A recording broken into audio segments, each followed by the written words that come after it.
السلام علیکم، welcome to D P M mentor. میرا نام انعام الرحمان ہے اور آج کا ہمارا ٹاپک ہے ہسٹری اینڈ ارلی کاؤنٹنگ، تاریخ اور ابتدائی گنتی۔ تو آئیے سٹارٹ کرتے ہیں۔ تاریخ اور گنتی کے ابتدائی طریقے۔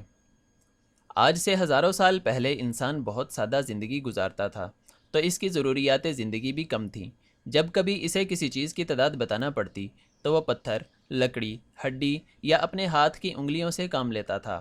مثلاً اگر اس نے 3 ہرن کا شکار کیا تو مٹھی بند کر کے 3 انگلیاں کھڑی کر دیتا۔ اگر یہ تعداد لکھنی ہوتی تو زمین یا دیوار، پتھر، ریت وغیرہ پر اتنی لکیریں لگا کر تعداد بتائی جاتی تھی۔ مثلاً اگر 4 کی تعداد بتانی ہوتی تو 4 لائنیں زمین پر لگائی جاتی۔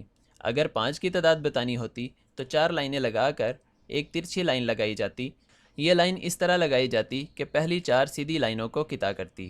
اس زمانے میں گنتی کی اساس 5 تھی۔ اب بھی گاؤں میں جو تولنے کا بڑا باٹ استعمال کیا جاتا ہے وہ پنجسیر یا دڑی کہلاتا ہے۔ ڈیسیمل سسٹم یعنی اشاری نظام۔ جب انسان نے اور ترقی کی تو 5 کی گنتی ناکافی ہو گئی۔ پھر دوسرے ہاتھ کی 5 انگلیاں ملا کر 10 تک گننے کی رسم پڑی۔ یہ طریقہ اتنا کامیاب ہوا کہ آج تک یہی طریقہ رائج ہے۔ اس طریقے کو اشاری نظام کہتے ہیں۔ لاطینی زبان میں انگلی کو ڈیجٹس کہا جاتا ہے اور اسی نسبت سے اس نظام کے ایک عدد کو انگریزی میں ڈیجٹ کہا جاتا ہے اور پورے نظام کو ڈیسیمل سسٹم کہا جاتا ہے۔ اس نمبر سسٹم کی اساس 10 ہے۔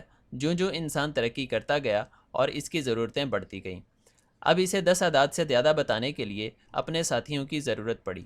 یعنی اگر 24 کی تعداد بتانی ہوتی تو 2 آدمیوں کی 10 انگلیاں اور ایک آدمی کی 4 انگلیاں استعمال کرتا۔ یہ طریقہ کامیاب نہ ہو سکا۔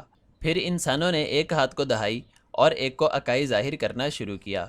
مثلاً اگر 28 بتانا ہوتا تو ایک ہاتھ کی 2 انگلیاں کھڑی کر کے یعنی 20 کا اشارہ کیا جاتا اور دوسرے ہاتھ کی 5 اور 3 انگلیاں کھڑی کرتا جو 8 کو ظاہر کرتی۔ انگلیوں کے علاوہ کنکروں کے ذریعے زمین یا پتھر پر لکیریں لگا کر بھی گنتی کا عمل کیا جاتا تھا۔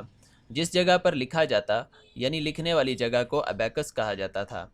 ابیکس سامی اور یونانی الفاظ سے مل کر بنا ہے جس کا مطلب پتھر کی سل، زمین یا ریت پر لکھنا ہے۔ اب بات کرتے ہیں ابیکس ڈیوائس کی۔ جب انسان نے مزید ترقی کی تو اسے لمبی لمبی رقموں کو جمع تفریق کرنا پڑا۔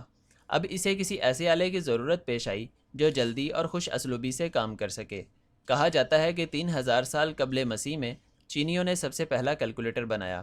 اس کیلکولیٹر میں رسی کے 10 ٹکڑے ہوتے تھے اور ہر رسی میں 10 منکے یا دانے پرو کر ایک متوازی فریم میں کس دیا جاتا تھا، اور وقت کے ساتھ ساتھ اس میں مزید ترقی ہوئی۔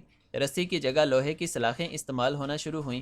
اس کو چکور فریم میں لگایا جاتا تھا جسے بال فریم کا نام دیا گیا۔ وقت گزرنے کے ساتھ ساتھ اس میں مزید تبدیلیاں کی گئیں۔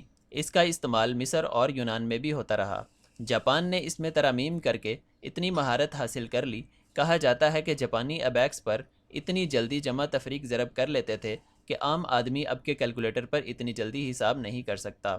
جاپانی اسے اپنی زبان میں سوربان کہتے ہیں۔